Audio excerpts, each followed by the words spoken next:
Hi, everybody, and welcome to Dine with the Divine. I'm your host, Ashley, and together we're going to be exploring the magical, the mystical, and everything in between. So, on today's episode, we're going to talk about the Irish diaspora and a pirate queen. I hope everyone's having a great day, and we have a fantastic guest on today. So, today we have Carroll on the show. I'm so excited to talk to her. She is an Irish American who is reconnecting with her Celtic roots and advocates for European Americans to take part in ancestral healing and decolonization. Claire is known on TikTok as Clearly Close and creates videos discussing ancestral healing from an Irish American perspective, as well as what she's learned about decolonization from working within Indigenous communities. Okay. While Claire hasn't visited Ireland herself, she hopes to someday go to Ireland, visit sacred sites, learn the Irish language, and connect with the land of her ancestors. How are you today, Claire? I'm doing great. Yeah, I'm really excited to be here and to talk more about Irish stuff. Yeah. Yay! Yes, I saw you. This is a while ago now. This is a few months ago, I think, on TikTok. And I saw one of your videos, and you were talking about how ancestral healing and people learning more about their ancestors, especially European Americans, can actually help combat radicalization and things like that. And I was like, wow, I had never thought of it like that. I thought that was so insightful and interesting. And I'm just wondering when did you realize that for yourself? Because I was like, damn, I never even thought of that. That's cool. Yes. It's definitely not my idea. Yeah. I definitely did not come up with that on my own. I honestly learned it from my Indigenous relatives. And when I say relatives, in Indigenous communities, and I work primarily in Dakota and Lakota communities in the Midwest. But when I say relatives, I don't necessarily mean people that I'm related to by blood, but relative terms go beyond people that you are biologically related to. And I have siblings and cousins and aunts and uncles that are my native relatives that I have learned a lot from over the years. And they're the ones that really introduced me to the concept of decolonization. I grew up in the Twin Cities in Minnesota, not surrounded by Native people and not surrounded by Irish culture, really. And aside from knowing that I was Irish and celebrating St. Patrick's Day every year, I didn't really grow up surrounded by the culture and didn't grow up surrounded by Native people either. So it was later on, like in my childhood and teenage years, that I started to meet Native people and get involved in Native communities. And that was what really introduced me to the idea of decolonization. I can't really pinpoint it back to one specific day or moment, but one that stands out in my mind is when back in 2016, for a very brief time, I was up in North Dakota during the Standing Rock protests against the access pipeline.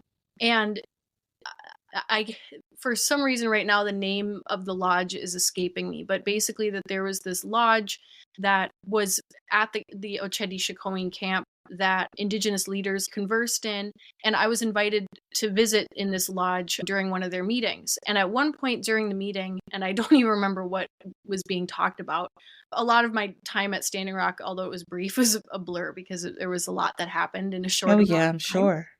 But I remember we were sitting there in the meeting, and at one point, somebody, a Native person, said, "Can all the Indigenous people in the room please stand?" Mm-hmm. And everybody around me stood, but of course I stayed seated. And then I felt this nudge on the side, like there was this Native man next to me, and he was elbowing me, and he was like, "You need to stand up." And I was like, "But I'm not Indigenous." And he said, "Yes, you are Indigenous to somewhere." And wow. I had never really thought about it that way before. And that was really like a moment that kind of my perspective shifted, and I really started to dig more into my Irish ancestry and what decolonization could look like from a Celtic perspective. Wow.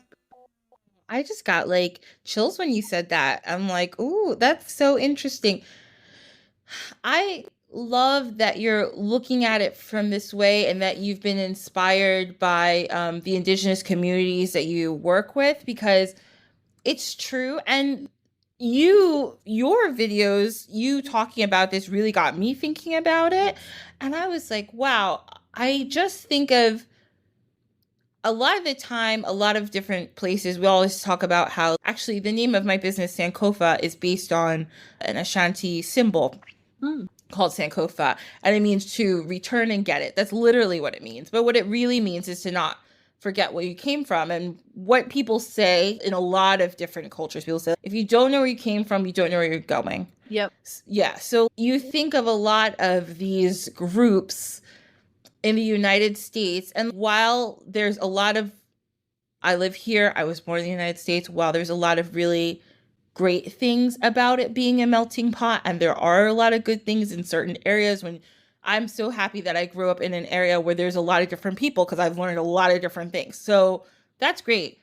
But you do find that people have American pride, which is good, but then they twist it a lot of the time. And it becomes this thing that's like, we have to say, we get upset. Not we. I'm not going to say me because I don't really feel this way. But there are people who get so upset with indigenous people when they talk about their land and getting land back because they don't ever consider that they are originally from somewhere else. They get very, but we're American. Yeah, it's fine that you live here. Nobody's saying you can't live here, but we are saying we have to respect the people who lived here first. We have to respect their culture, their customs.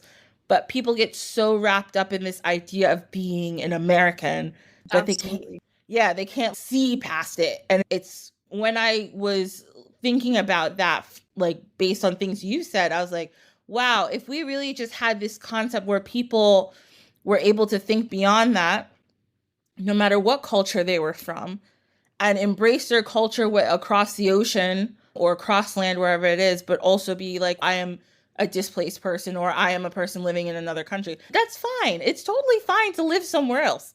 But just, just don't be a dick about it. Don't be rude. But wow, that's really interesting. You said you work a lot in indigenous communities for the past 8-ish years. What kind of work do you do in those communities, or is this something you've always done or wanted to do?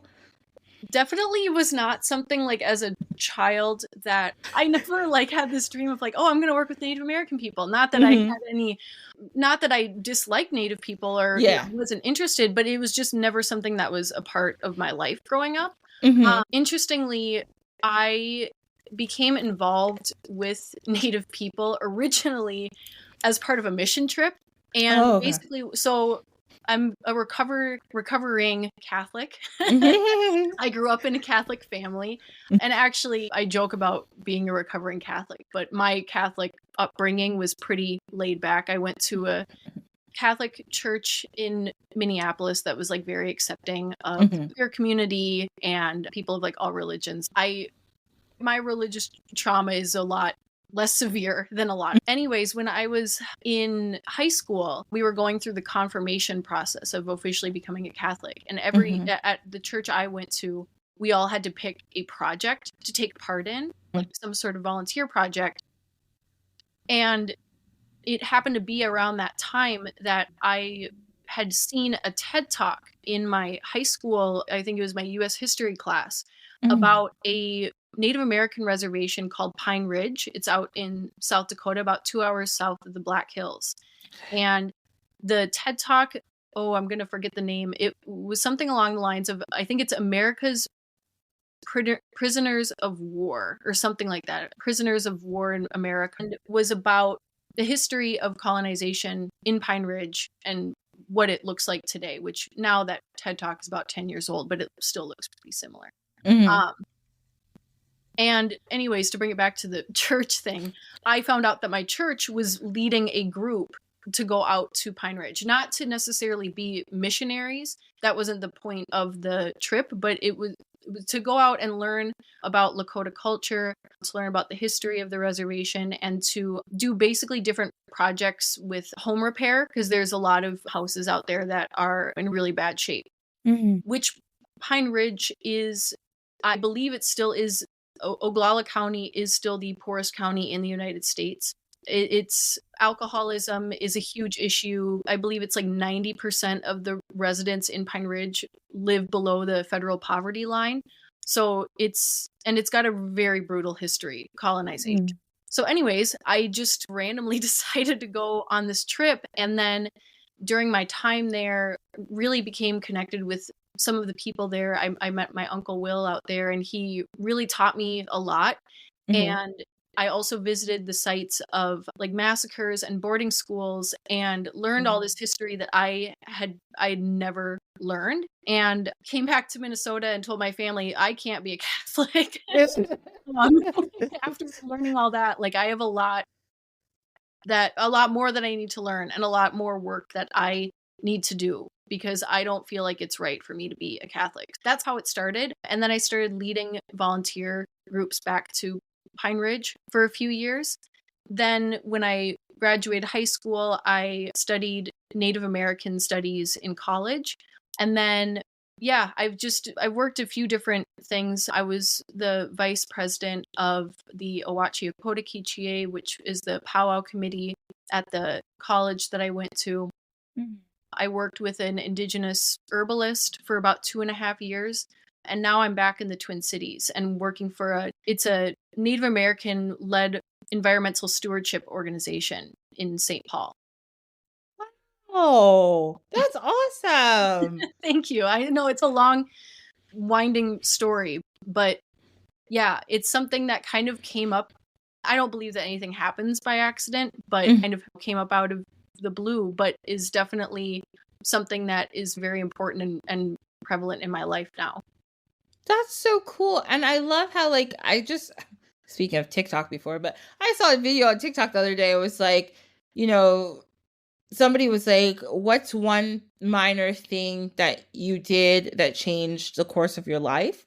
And it's, if you had never seen this TED Talk, you wouldn't have been like, wow, this is really interesting. Then you had to do a project and you're like, oh, and now look how like it's led you to do all these really awesome things where you have enriched other people too. And I bet there's a lot of people who wouldn't know a lot of information if you're one of the people who's getting to share and put all this really awesome indigenous information outside of that community, in addition to all the wonderful indigenous people who are doing it. Yeah, and that was the thing that my Uncle Will, who lives out in Pine Ridge, that was one of the things that he told me, was that there are so many strong indigenous people that are trying to share this history and culture and share about the current issues. But the issue with the rest of the world is that the rest of the world often doesn't listen and often doesn't hear what's going on, because they see indigenous people as being like, oh, they're separate. Oh, they're on reservation land. That's not any of our business. That's not our problem. And he really taught me the importance of advocating for indigenous people in spaces where indigenous people may not have a voice. And so that's something that's really important for me as well. Awesome.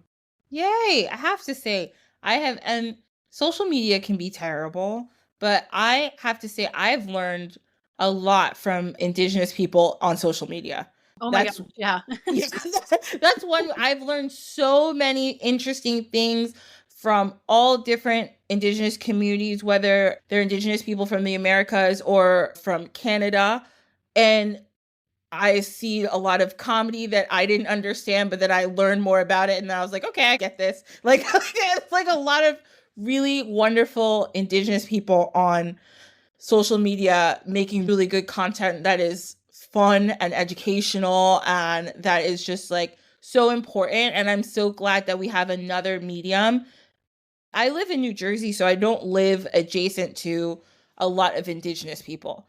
My knowledge comes from school, which, like, I have to give it to New Jersey school systems. We did get information about the indigenous people of our area, which was good, but it's a limited amount in American history that you learn once you get older. It has been really wonderful and eye-opening to see all the different indigenous TikTokers and people on Instagram and watching their videos and learning about their culture. It's been really nice. So yay for indigenous TikTok. Yeah, absolutely. I love indigenous TikTok. I really do. Like, oh my God, like indigenous humor, especially I don't know if you're on Facebook, but native memes on Facebook, there's nothing in the world that's funnier. I swear. Yeah, natives have such a great sense of humor, and it's really been eye-opening for me, like, learning about my own culture through somebody else's is what it almost Mm-hmm. feels like, because I have learned all the ways that Irish and Native American people are so similar. Humor is one of the things. Yeah. Like, Irish people are big on humor, and, like, laughter really is medicine, and I think Mm-hmm. that you if you go deep enough into your roots, wherever, if you're Asian, African, European, wherever you're from, you go far back enough and you find that our cultures are really not that different. We have Exactly. different names and we have different, maybe different plants, and there's the geography is obviously different, but like our core values and teachings are pretty much the same across the whole Exactly. world. Yes. And I love that because we are a lot more similar than we are different Absolutely. everywhere. Yeah. This is wonderful. So we're going to go to our next section where we're going to do our dish of the week. Okay. So, yeah. So, since we're going to be talking about a lot of Irish stuff today, I was like, okay, let's talk about some Irish American dishes because I was like, where I want to see what the internet is saying. So, I got on the Google machine and I was like, Google, tell me some information. And it did. So, I got this interesting article. A lot of these things are like not Irish American, they're just Irish, but I don't think it matters. It's fine. And you'll notice you've probably noticed on some of the comment sections in some of my TikToks, people get really upset. And that's a lesson that I learned early on when I started making videos and I was calling myself Irish. And Hmm. people from Ireland were like, you can't say that. You have to say that you're Irish American because there is a difference. And that was a lesson Hmm. that I learned early on. And of course, obviously, there's a lot of crossover, but like in Googling it, you'll see there are Irish dishes and then there are Irish American dishes. And there are Yes. two different things. Yes, actually, when I was doing research for this episode, I found a phrase called plastic patties.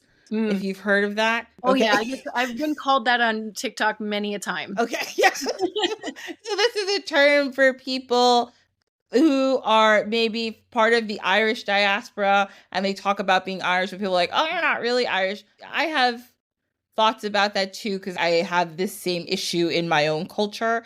I think on the one hand, yes, I totally understand people saying that, but just em- I also think it's good to embrace people for who they are. At a point, it's not my fault that I live here.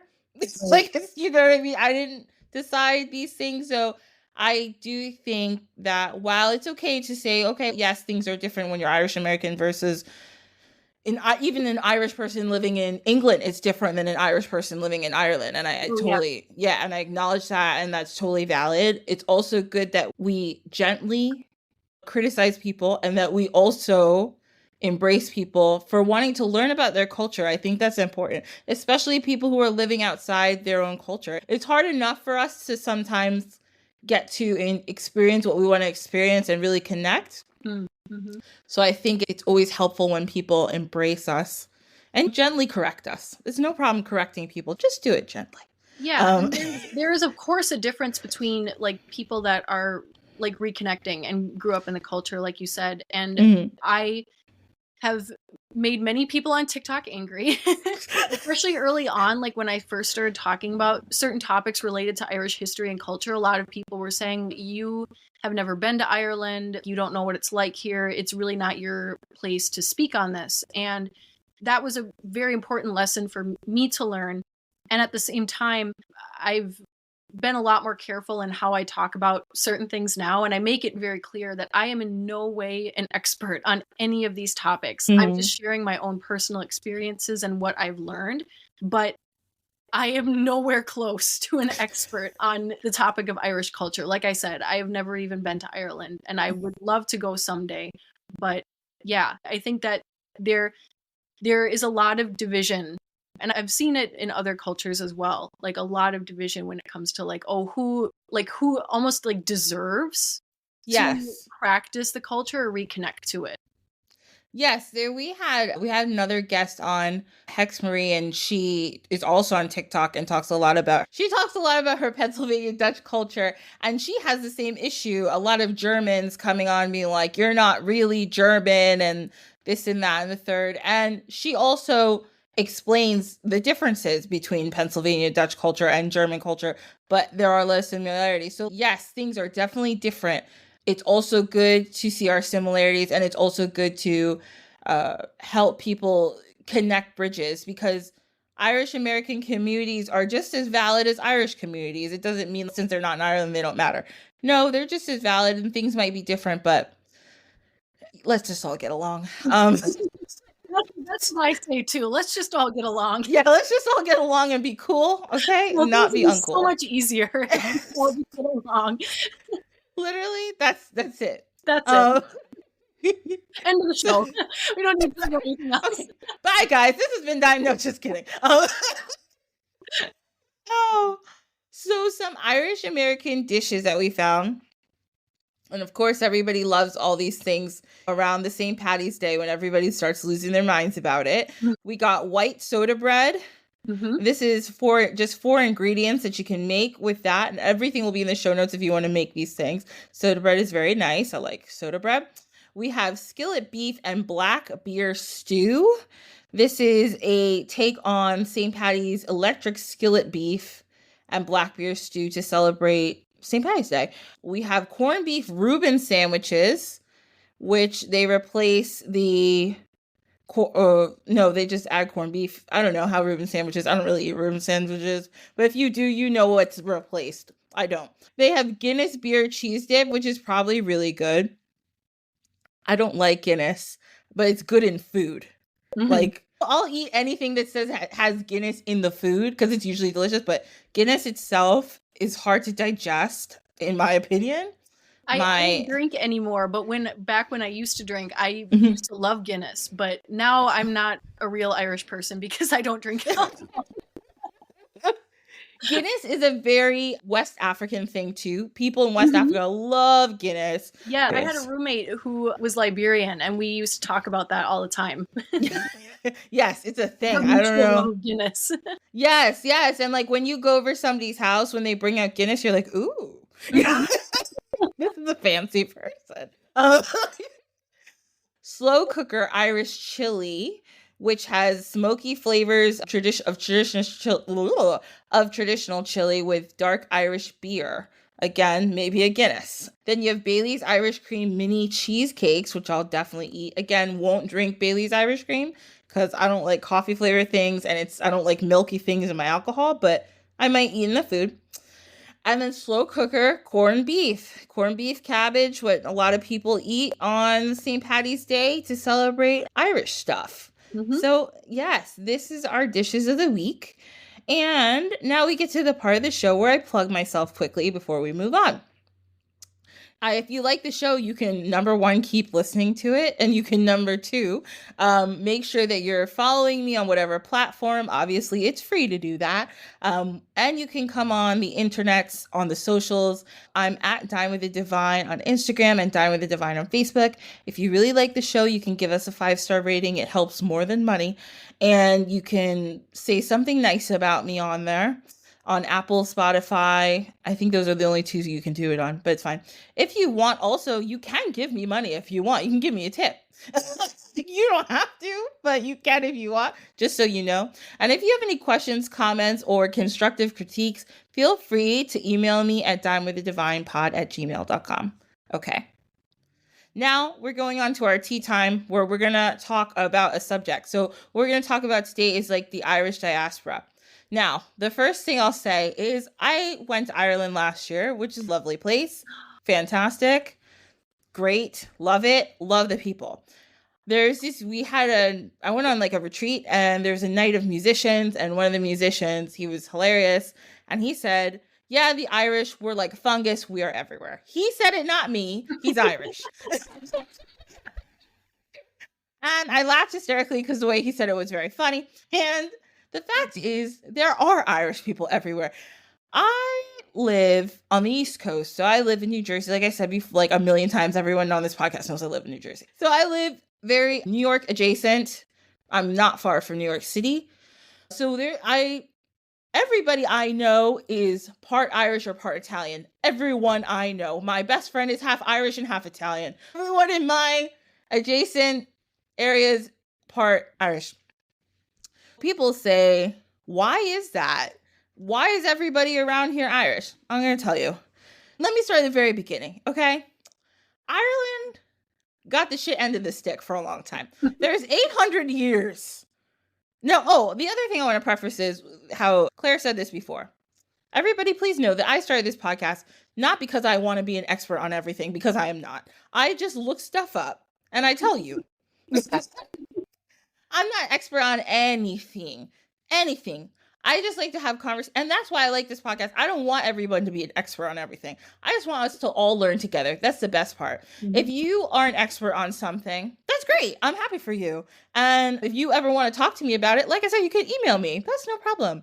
But just know that I'm not an expert. I just look stuff up, and then we talk about it, and it's a good time. And then we all learn something together, right? Yay. Okay, we got that done.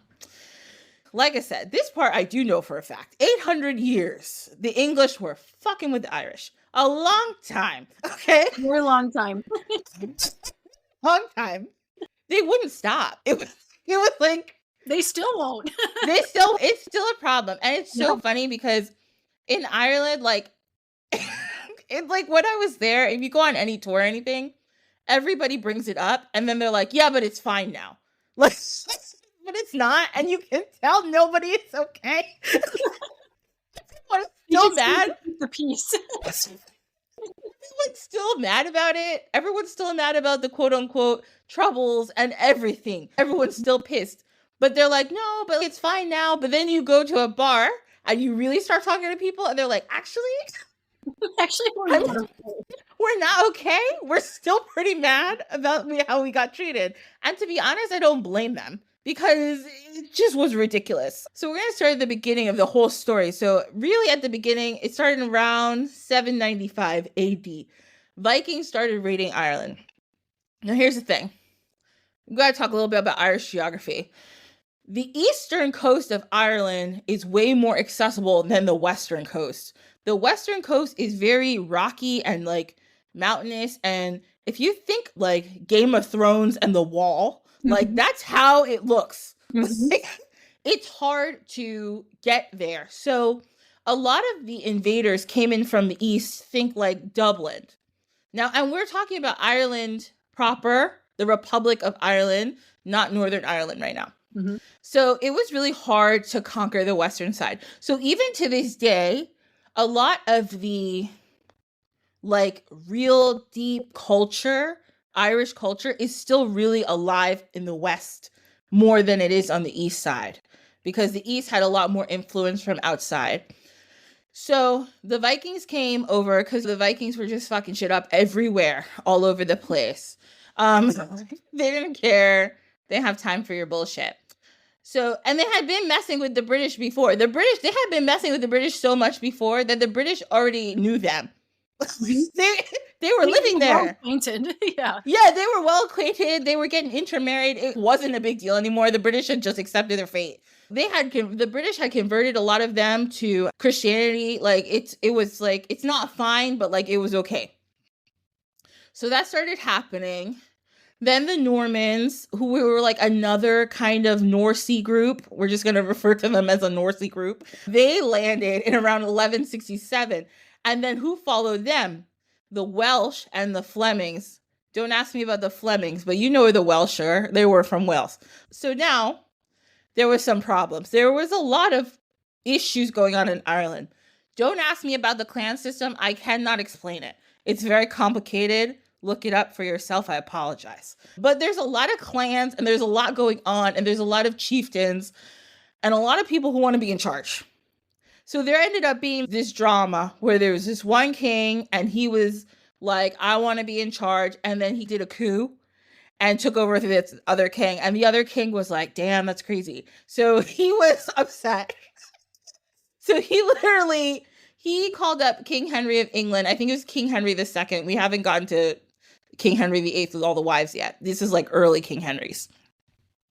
And King Henry is like, no problem, I support you, but I'm not going to give you my army. But like, okay, if you want to be king again, that's fine. But like, do what you do. So he ended up going on like a little tour, and he ended up going to Wales, and he met this guy named Richard de Clare in Wales. And Richard de Clare had some people and some men. So he's like, Richard, man, can you help me take over my part of Ireland again? And Richard's like, what's in it for me? And he's like, I got this daughter. You can marry her. And Richard's like, oh, whatever. Richard already had 2 or 3 kids, and I think he was a widower. But he was like, the king was like, but here's the thing. If you marry my daughter, you end up being the king after I'm dead. And Richard's like, well, actually, that's cool. And I'm not going to be king over here. So I'm a Norman, and this might be cool. So he went home, the king of Ireland, he went home and he told his daughter, her name was Aoife. And he was like, Aoife, you got to marry this dude. And Aoife's like, absolutely not. I'm not marrying this dude. And she's like, you got to do it for the good of the country. And Aoife's like, actually, I love my country. I'm going to do it. So she did. Like, she married this dude, and it was fine. And the guy is actually, Richard de Clare is also known as Strongbow. So he went to Ireland. He used his army to conquer the other king. He ended up marrying Aoife. They had a couple kids. And then one of her kids ended up marrying someone else. Anyway, they ended up being controlled again now by the Normans. So now the Normans have majority control of Ireland.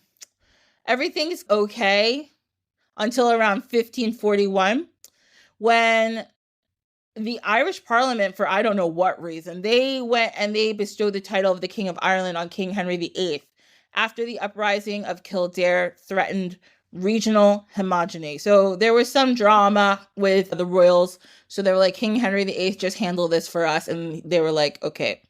Now this is where she starts to get really bad. Because remember, okay, again, we're going again to history. Everybody, I think we talked about this before. Remember King Henry VIII, right? He's had 6 wives. Remember how his first wife, her name was Catherine of Aragon.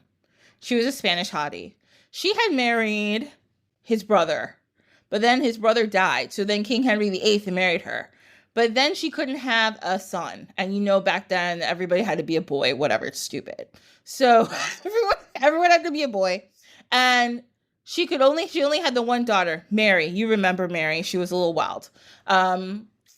So he got mad and he was like, I need a divorce.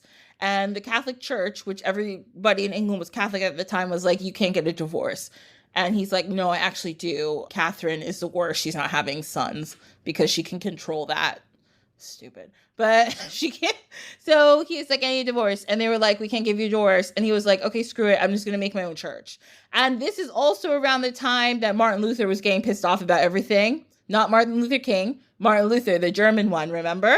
Yeah. So everybody was like, we don't like the Catholic Church anymore right now. We're going to make our own. So that's where Anglicans came from. He was like, I'm going to make the Anglican Church. Now, everybody's Protestant now because everyone's mad. No problem. But this was a problem for the Irish because the Irish were very Catholic. And King Henry VIII is taking over, right? So he starts to move his people in. What do all these conquerors do? They try to move their people in. So all of these Protestant settlers start coming from England and going to Ireland. And Scotland, by the way, is having similar issues right now. And now they're taking land from the Catholic landowners and giving it to Protestant settlers. So now everyone's getting upset. This is getting wild. Now, the British government is carrying out this constant land confiscation, taking everybody's shit. These are not everybody even had to be the wealthy Irish people. It could be like middle-class Irish people. They're just taking their land. And it's getting really difficult for the Irish to just be there and chill, right? They're starting to put in all these laws about how people shouldn't be Catholic anymore. They got to be Anglican. And it was just starting trouble. So now here comes the 17th century. And now it's real bad. There's tons of wars. The Irish are fighting. Remember, again, I know everyone's sick of me referencing Outlander on this, but I'm going to keep referencing Outlander till we're dead. Sorry. Remember when Jamie was fighting in the Battle of Culloden? Yes, I know this is Scotland, not Ireland, but they were having those kinds of problems. Like, there was fighting everywhere.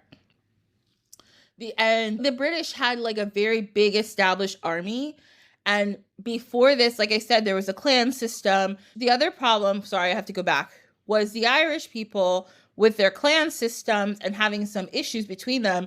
It was like the perfect time for the British to slide in and cause trouble because they weren't as united as they could have been because they were having issues between themselves. That's not their fault. That was just what was happening, right? So now the 17th century comes. Now there's 11 years of warfare. There's a rebellion of 1641 where a lot of the Irish Catholics rebelled against the English and Protestant settlers. Now they started killing each other. This sucks. There was a battle of the Three Kingdoms. And then this guy named Oliver Cromwell came up. Oliver Cromwell sucks. Andrew Jackson, except he was British. That's Oliver Cromwell. He was a dick. He was a bad dude. He didn't care. He was killing Irish people for no reason. And what he really started to do was he's like, you know what? I'm getting tired of killing all these Irish people. I'm just going to move them. That's literally what he did. He was like, I'm just going to move them. So what did he do? He took them to different places. Big places he took them were the Caribbean, Jamaica, Barbados, I think is the biggest one was Barbados. Jamaica's a really big one. And he also moved them to penal colonies like Australia and New Zealand. He was just moving people, getting them out and a lot of them were also landowners. So he was moving them, farmers, whatever, get rid of them. During this time, there were people who were still there and they were still fighting. There was this guy named James II. They tried to put him in power. He was a Catholic king. They wanted him to be in power because they knew he would be like more chill.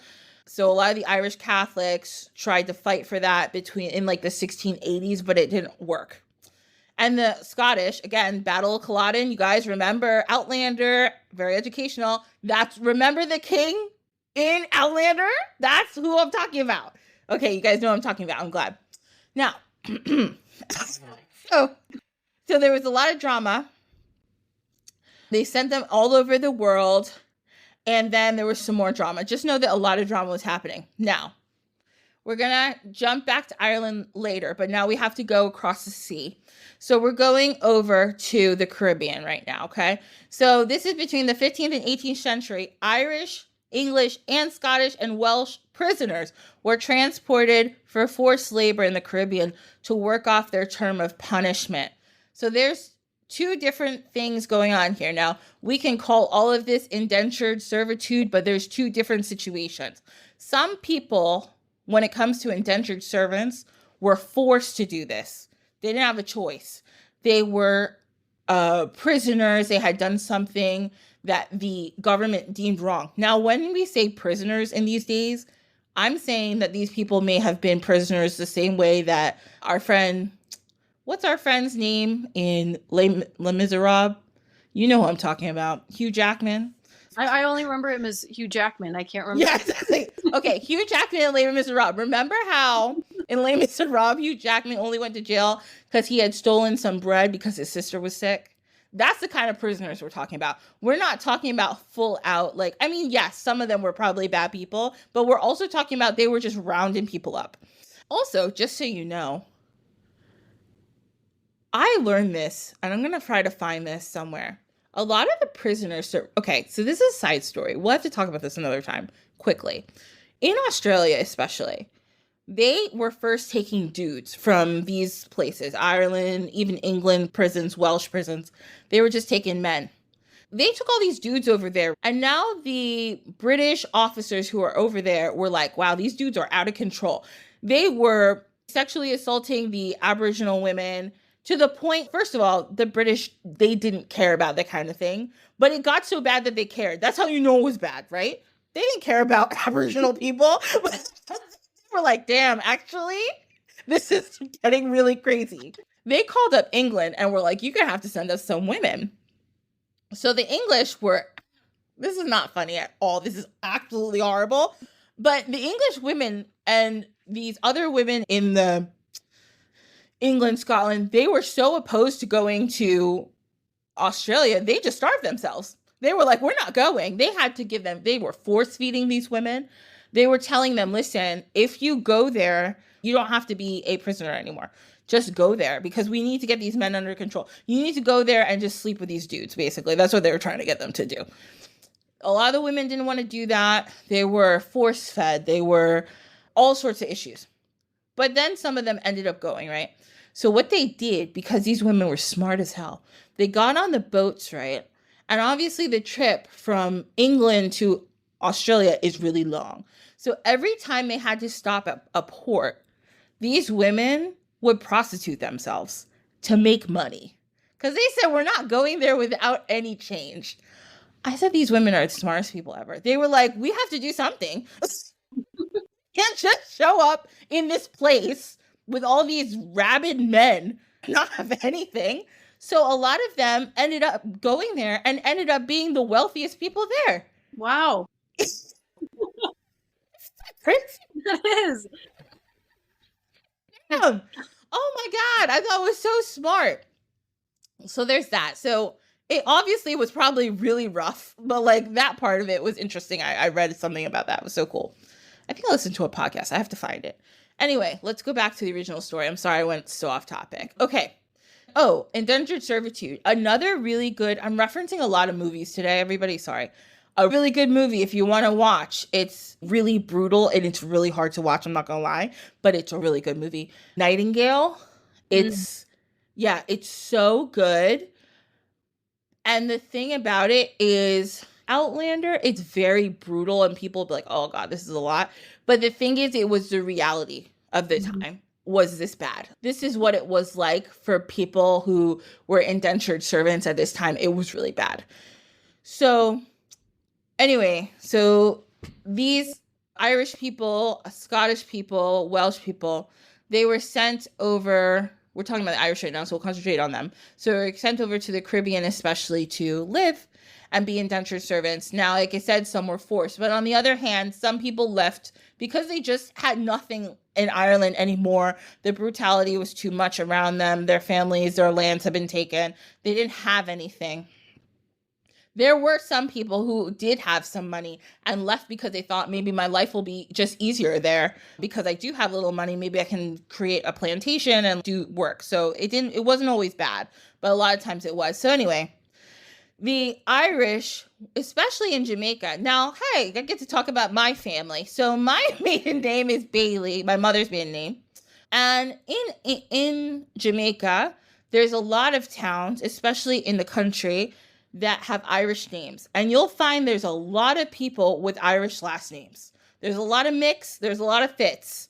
There's a lot going on there because a lot of the people there ended up intermarrying with the Irish. And if you listen to somebody, especially from Cork, Ireland, and I encourage you to do this on YouTube, listen to somebody from Cork, Ireland talk. They have thick accents to the point where it's actually hard to understand them. Sometimes they're speaking English. And you listen to somebody from a place like Cockpit Country, which is a very specific area in Jamaica, you'll hear the similarities in their accents. They have this very guttural, deep, like they're talking from their, like literally from their gut accent. And a lot of it is because of the intermingling and the intermarriages. And another group I love to talk about, Jamaicans, the Maroons who are living up in the mountains, they lived with the Irish too, because the Irish sometimes decided to run away because they were like, this sucks. And they went into the mountains and they found the Maroons. The Maroons were like, okay, come chill with us. You guys are going to be cool. They're like, yeah. They're like, all right, cool. So they chill with them and then they ended up intermarrying. And it's very nice. It's a very cute story. Okay. So I also brought all of this up because every single time we have St. Patrick's Day, we start to bring up this argument about slavery versus indentured servitude. And I think we need to stop talking about that now because it's a null argument. They were both bad. Mm-hmm. Slaves couldn't leave. Indentured servants couldn't really leave either until their indentured servitude was over. And sometimes the people who were keeping them would just keep extending it, and they also treated them like garbage. But it was two different situations. I'm not saying one was worse or one was better, but let's just call it what it was. Now, let's stop. Yeah. This is, yeah. I'm so sick of hearing people compare the two because they are such different situations, and I could not agree with you more. Like arguing over who had it worse is just like that's an argument that will never be resolved, and it's just pointless. And we don't need to compare human suffering in that way. Exactly. Everybody was unhappy. That's all you need to know. Nobody was happy. No. It was all bad, and thank God that that's not the situation too many places anymore. That's what we're happy about. Mhm. So me and Claire have declared it over. We're Yes. never talking about that ever again.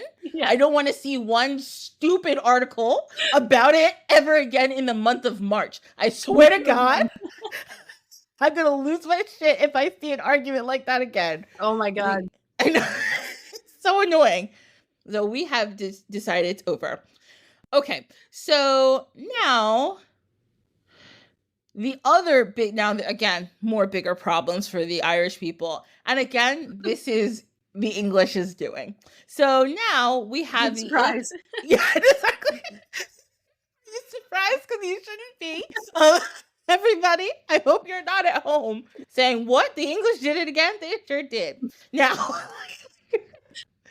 so now you remember that time that there was a potato famine and everyone talked about the potato famine and how shitty it was? It was. Now, there's a couple things that happened. Was there like there's some fungus or something growing on the potatoes? Yeah, there was a problem. But the real actual problem was that the Irish were farming. Okay, let's start at the beginning. Now, this actually happened in the Americas too. I know this happened in Virginia, and I don't know dates and I don't know exactly the wording. I'm not an agricultural major, so just stay with me.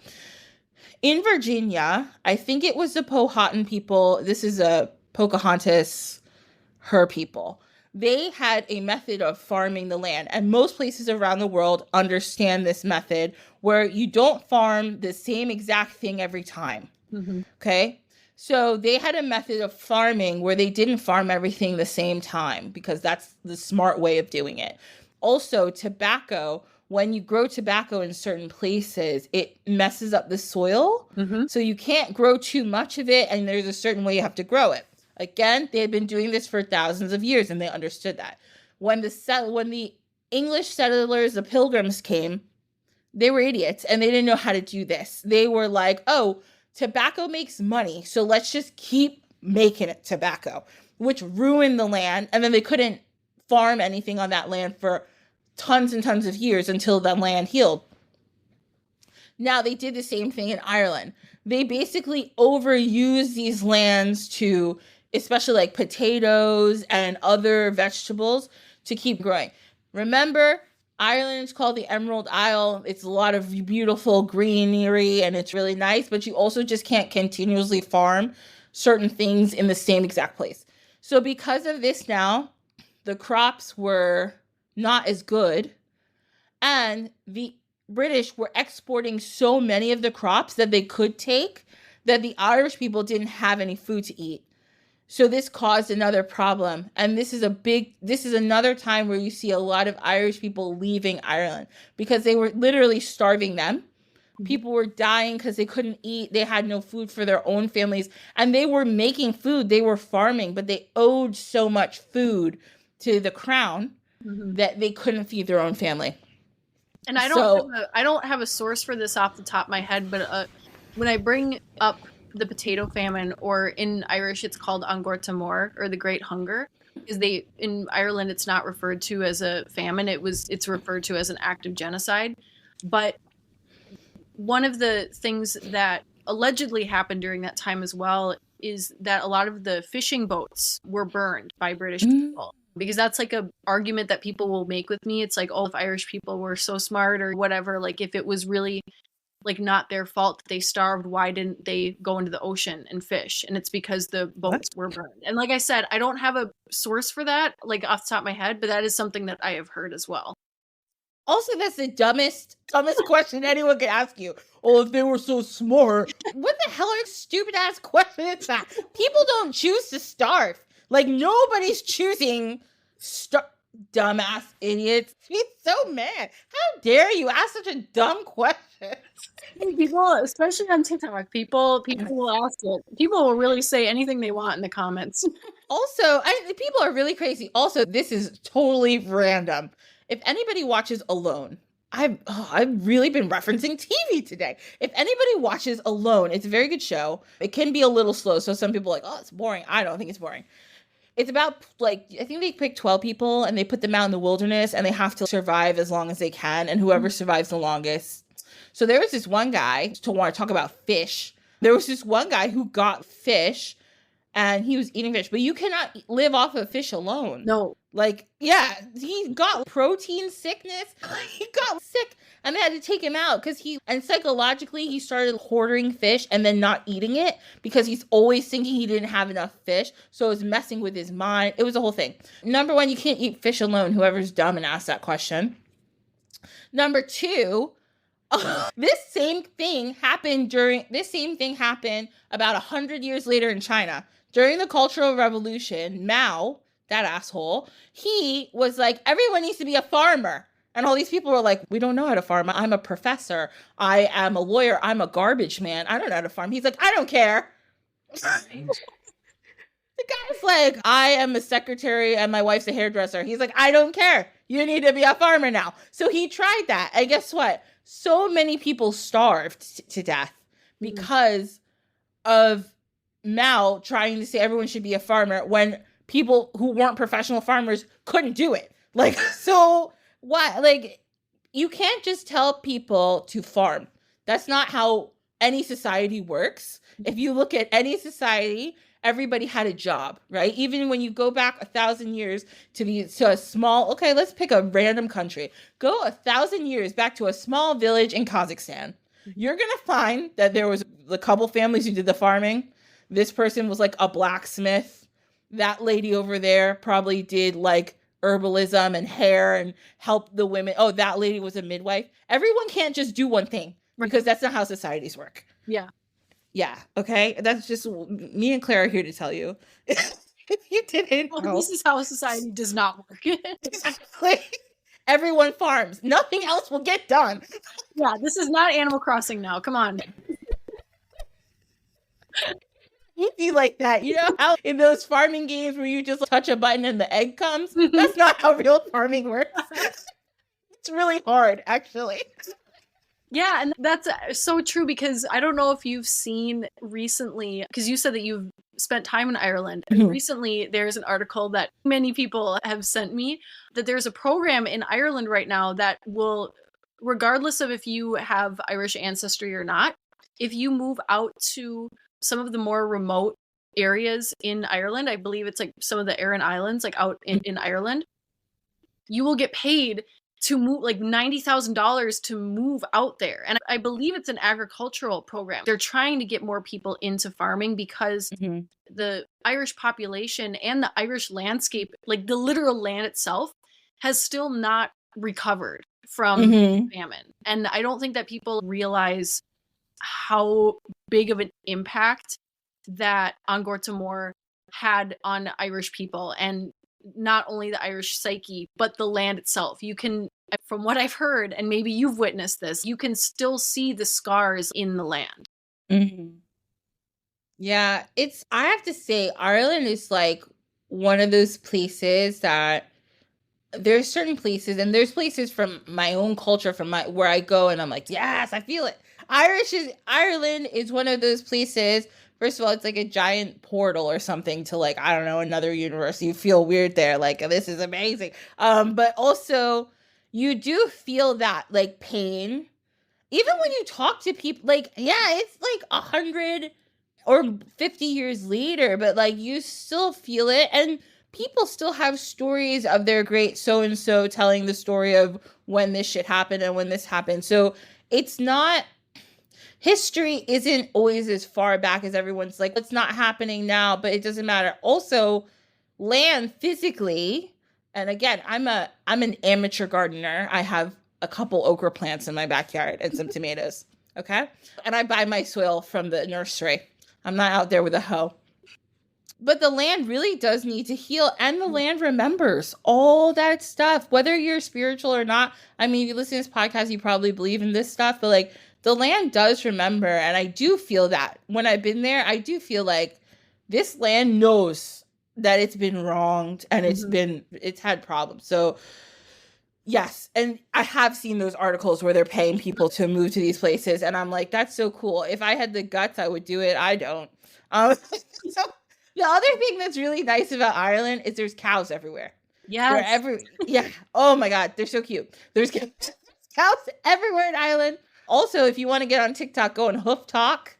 If you're into seeing stuff, people shave down the hooves. Oh, yes. I've seen that.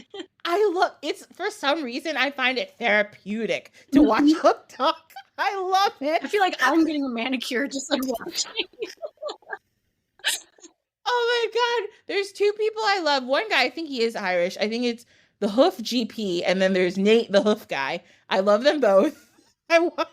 I know everything about a white line lesion. I'll be looking and they'll be like, can you tell what's wrong with this hoof? And now I can. I'm like, there's an abscess under that hoof. We'll find it. Nate will always find it. And he always heals the cow. And the cows are so much. I love when he goes back 3 months later. He's like, look at the cow walk. And I'm like, oh my God, it's walking so well. She's so happy. Okay. Sorry. Hoof talk. Okay. So anyway, so there was the Great Hunger. That's what I will be referring to it the proper way from now on. And it was also like an issue of single crop dependency. The British were like, just grow potatoes. And they were like, we have to grow other things. They're like, no, just potatoes. They were like, that's not going to work, idiots. So that caused a problem. And that caused even more. This went on for a while and it had ripple effects to the late 1800s into the early 1900s. Then you get Ellis Island open. The first person who ever went through Ellis Island was a little Irish girl. She sounds very cute. Her name was Annie. And a lot of people came through there in cities like Boston, New York. A lot of people went through there. And all over the world, you'll find places, there's a lot of places also in South America where there's pockets of Irish people, different places in Europe, Australia, New Zealand. Irish people, not in my words, of the words of a musician named Fergus, Irish people are like a fungus. We are everywhere. That is also why Ireland depends heavily on tourism, because there are so many Irish people all over the world, or people with Irish roots, who come back to visit it. So it was really rough for them during COVID, because that's their biggest industry, is actually tourism. I think second is dairy because of all the cows. But everybody, honestly, you should go to Ireland because it's chill. I'm telling you, the people there are cool, man. Like, they're so nice.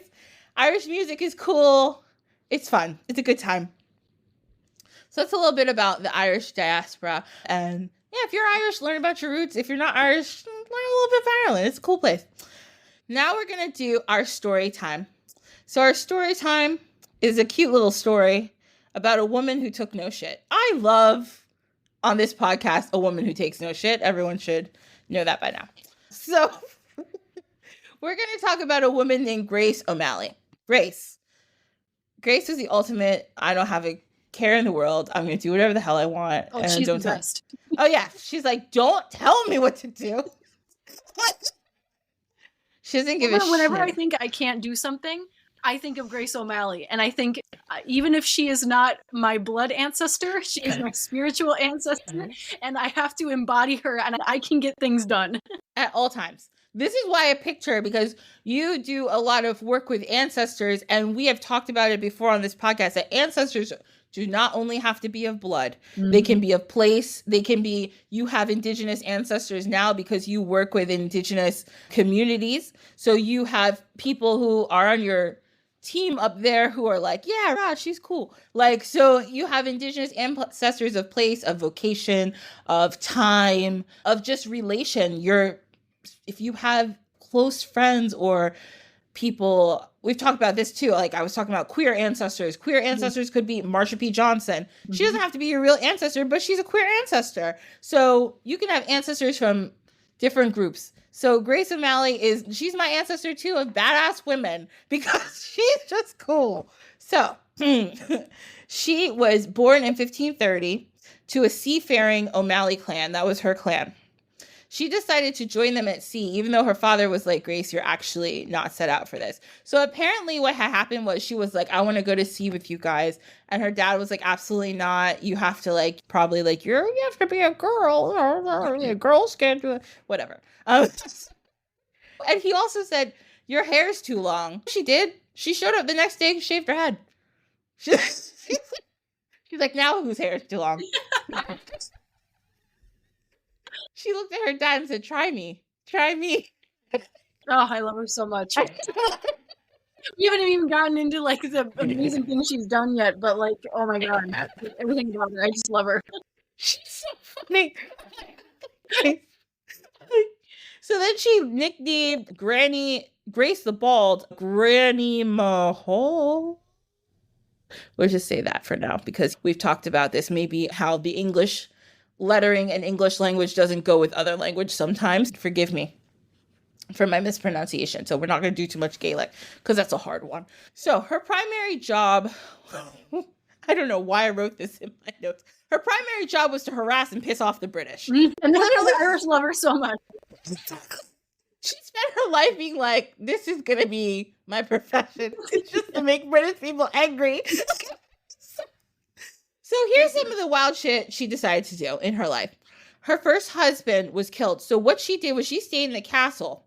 And they were like, Grace, you got to get out. Your husband's been murdered and they're coming for you next. She's like, hold my beer. She stayed in the castle and then she melted a bunch of lead and put it on the roof and poured it on the soldiers when they came in. She didn't care. One time, a nearby clan killed her friend. They think it maybe was also maybe her lover. So she waited till they all went to bed. And she went to the village and she killed everybody who was there. And then took all the land because they killed her friend. She was pissed off about that. Fair, I think. I think so too. Yeah, like, don't kill my friends. I love them. Then we have this guy who was named the Earl of Howth. He was a fellow clan leader. And I think there was like a neighboring clan. So he wasn't too far from her. He refused her lodging. You know what? Grace was like, oh, okay, you don't want me to stay with you? That's fine. I'm going to kidnap your grandson. So she did. She kidnapped his grandson. I refused to give it back until he put some respect on her name. She said, do you know who I am? You really think this is a good idea? And eventually he realized it wasn't. And he gave her lodging. He's like, I'm sorry. I'm sorry. My bad. I got a little crazy. I apologize. I forgot who you are. She remarried after her husband had died. And the first year of her trial marriage, she decided she didn't like the dude. So she locked him out of his own castle and then was like, this is my castle now. And he was like, I guess it is because I'm also not going to fight you. So actually, I was reading about this, which is interesting. Apparently at this time in Ireland, it was actually common to have these like 1-year trial marriages. So they were literally doing like just a situation where they would get married, but after the first year, if you didn't really like the person, it was totally cool to divorce them. It was fine. Yeah, I was like, oh, we're not getting along. They'd be like, okay, cool. Apparently it was really normal. So I was like, that's actually a really good idea. Bring that back. Absolutely. I think it would help a lot of people. Dating and just immediately get married, but it's just a trial year. And then if it doesn't work, just, all right, see you later. Good luck. Exactly. It's what's that show? Married at First Sight? They do that. They see each other for the first time. Yeah. And then 8 weeks later, they decide if they still like each other. Probably something like that. Yeah. We'll do it. Me and Claire bringing it back. So another time, she apparently, which I don't know how close. Okay. I don't know how close her house was to the coast. I don't know. It must have been close. She apparently tied a rope from the mast of her boat to her bedpost so she could make sure nobody took her boat. That may be the most Irish thing she ever did. She was like, I swear to God, I don't know how long this is going to take me and how much effort I have to put into doing this. No one's taking my shit. Yeah, that is like the most like, that is like the epitome of like Irish women stubbornness. Like, you're not taking my fucking boat. Don't touch my boat. I'm a sea woman. Oh, please. Next, she gave birth to a son, and his name was Toby. And she gave birth on one of her ships, actually, while they were riding around. And their ship was attacked by a group of Algerian sailors. And so what she did was she heard the fighting up. This is how I imagine it. Grace is downstairs. She just had a baby yesterday. So she's probably chilling, nursing her baby. She's like, ooh, I had a whole baby yesterday. My vagina hurts. So she was like laying in bed and stuff. And then she hears a ruckus. And she's like, what's that? And then she looks and she sees fighting. She sees bloods coming down the stairs. She literally put her baby one day old baby. She put the baby down in the bed and she got her sword. She said, I'll be right back. She kissed the baby gently on the head with, I love you. And started killing bitches. Look. Wiped out. God. She's like, I had to tie this bow to my mast in my bed. You think I'm going to give it up now just because I have a baby? Get out of here. She was so funny. Oh, God. I have a question. Do you know, like, has anybody ever made, like, a movie or a show about her? Because I have yet to see one. No, and I'm confused as to why they haven't. Yeah, like, this would be, like, the most amazing TV show of all time. And it could all be historically accurate, and it would be, like, the most entertaining show on earth. Like, the fact that there has not been, like, the fact that more people don't know about Grace O'Malley is honestly shocks me. I don't know. Awesome. Like, okay, I feel this way about, like, okay, Cleopatra, she was cool. But, like, how many movies are we going to make about Cleopatra? Exactly. Like, she was, like, cool because she was just, like, kind of banging Julius Caesar, but then kind of banging his friend. Like, okay, so what? I don't care anymore. Like, I want to see a woman who's one day postpartum fight a bunch of soldiers. Yeah, I want to see a pirate lady fuck shit up. Like, while her baby's just, like, calmly sleeping in the bed. This is my other vision. So she kissed the baby on the head. She puts it down. She goes up the stairs. I'm choreographing the movie. So she goes up the stairs and she's fighting, right? Until the last dude, she knifes him. Sorry, I know it's a little violent, but this is Grace. She doesn't care. She knifes him, right? And then all of a sudden she hears, like, and she's like, I'm coming. I'll be right there. So she goes back and she starts rocking her baby. End scene. The baby didn't even know she left. The baby fell asleep. And she's just like, watch this and think, oh my gosh, the writers are genius, like, for coming up with this, not realizing that this is actual history. It really happened. Yeah. And honestly, yeah, it seems like a long time ago, but it wasn't. It was 500 years ago. It wasn't that long ago that she was doing this. And and people, like, I haven't had a baby, but I have friends who have had, and it's a lot. Oh my God. They can't. The first day, most of them don't get up. This lady had to go kill people and those swords were heavy. It's not like these small little knives she had. She was out there really fighting. We love Grace. So then the other thing was she went to British jail for a little while. She was in jail, I think, a few times. I don't think she was only in jail one time. She went to British jail for a while. And when she, oh God, when she got out, apparently at the doors, a group of British soldiers tried to mess with her. So she beat them all up. And then she got on her boat and was like, bye-bye. And she left. I'm out, bitches. She literally got out of prison after 2 years, and this group of, like, thugs come up to her. They're like, we're going to beat you up. And she's like, who? Me? Have you heard of me? They didn't know. They all were left like the cartoons with, like, the little spinning birdies around their head. Yep. She walks onto her boat. She's like, bye. See you later. So now, the biggest thing that happened in her career was, okay, there was this time that Ireland was now divided between 60 different clans.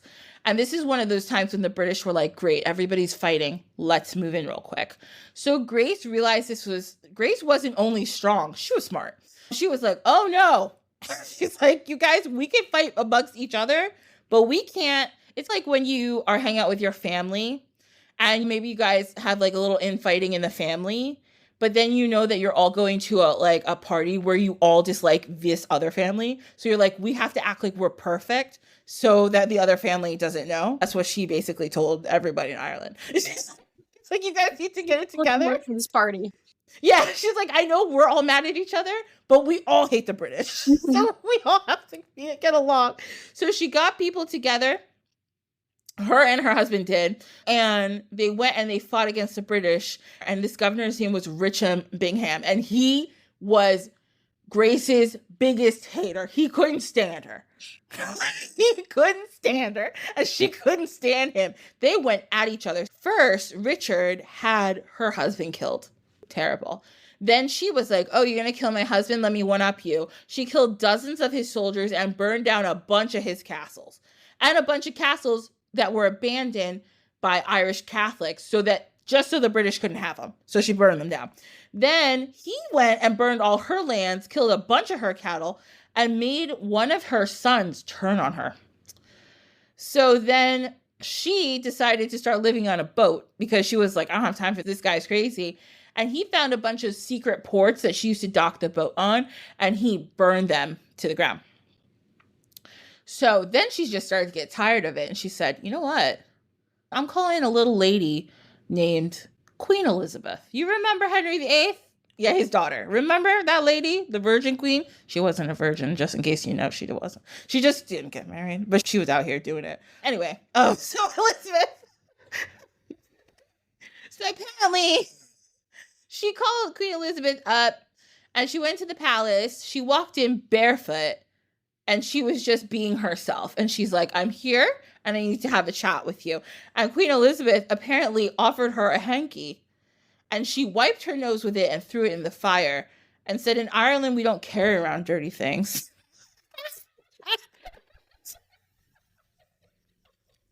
Oh my God. Apparently, everybody in court gasped. Like, and she looked at them like, what's the problem? Like I said, I'm not touching that. She's like, I came here to talk to one person and one person only. And her name's Queen Elizabeth. So where's she at? Let's go. So they had a chat. And apparently Queen Elizabeth, I think because they were both very differently, but they were both like strong women. I think Queen Elizabeth was like, wow, this is a lot for you, right? And Grace is like, actually, I can handle it, but I actually just don't want to anymore. So can you fix your people? Because I'm tired. So Queen Elizabeth's like, okay. Like, she just did whatever Grace said. Because also probably Queen Elizabeth was probably a little scared of Grace, because I would have been. Oh, yeah. Yeah. She's like, this lady does not. I'd be shocked if she wasn't. And he was like, I am so frightened of this woman. She's not wearing shoes. She came in here. She threw my hanky in the fire. I'm actually very intimidated by her. She got everything she wanted. So what Grace wanted was she wanted to be able to sail around Irish waters without being bothered. She said, just leave me in my boat. Leave me alone.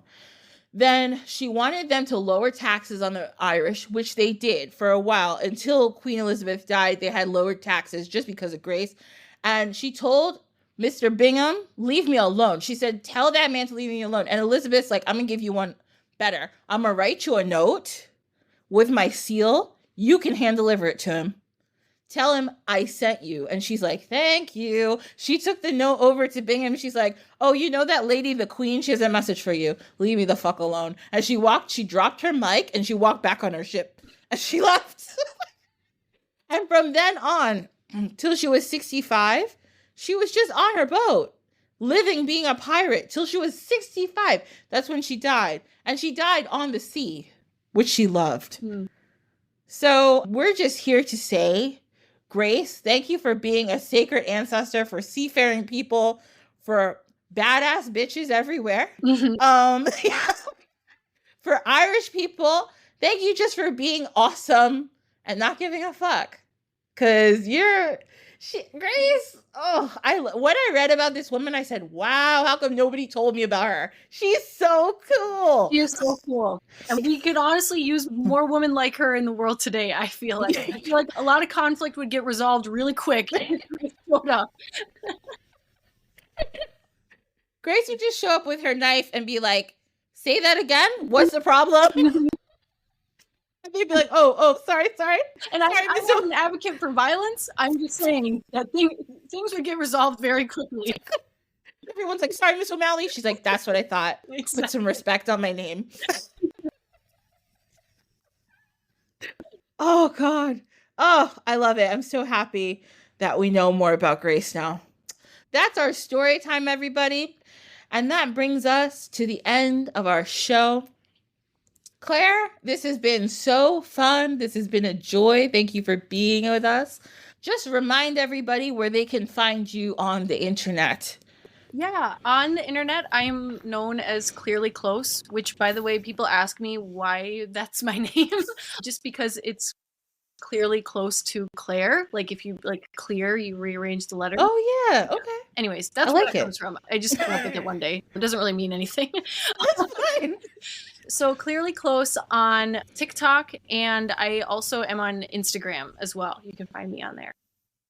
Yay! Thank you so much, Claire. This has been great. Thank you so much for having me. Yes. Oh, good. I'm so glad. So, everybody, again, you're listening to Dine with the Divine. Remember that you want to subscribe so you always get us every Thursday. Give us a rating if you like, a review if you like. That's always helpful. You can email me at dinewiththedivine@gmail.com if you have any questions or comments or anything like that. And if you want to follow me, Ashley, I'm Sankofa HS, that's SANKOFA, and Sankofa Healing Sanctuary on Facebook.